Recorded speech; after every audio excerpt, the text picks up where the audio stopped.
بهترینه او مهمترینه ډالۍ د مینې چې تاسو خپل مین ته یا هم خپل چار اطرافیانو ته یا کورنۍ ته یا هم هر هغه چاته چې تاسو مینه ورسره لري، مخصوصا تاسو میرمن یا میړه ته، هغه سکوت دی. سکوت داسې یو څه دي چې الله جل جلاله په موږ انسانانو کې پیدا کړی دي چې زموږ د شعور یوه برخه ده. سکوت ته کار کول یعنی خپل چار اطرافیان خوشحاله ساتل او مخصوصا خپل د میړه یا د میرمنې روحیاتو ته قوي توجه کول دي.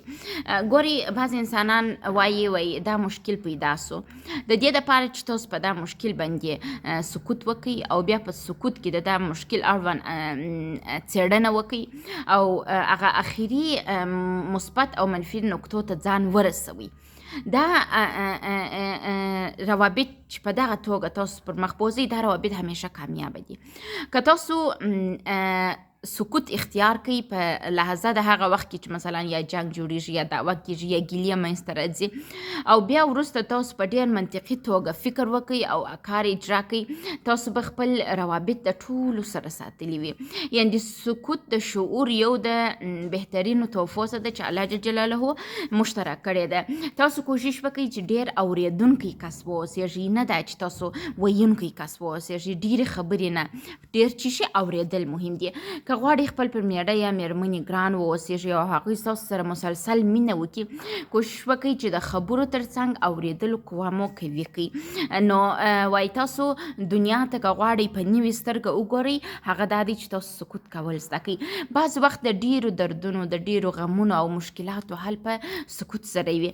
که تاسو په یوه موضوع کې سکوت وکړئ، 10 موضوعات ستاسو ته الله جل جلاله اسانه کوي. الله جل جلاله وایي ته پر ما باور وکړه، وایي زه تا ته برکت در کوم.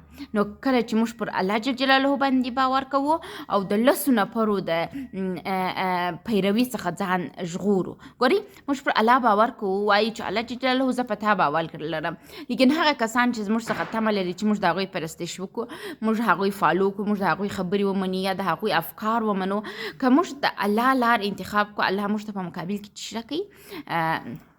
پاداش راکوي او خوشحالي راکوي.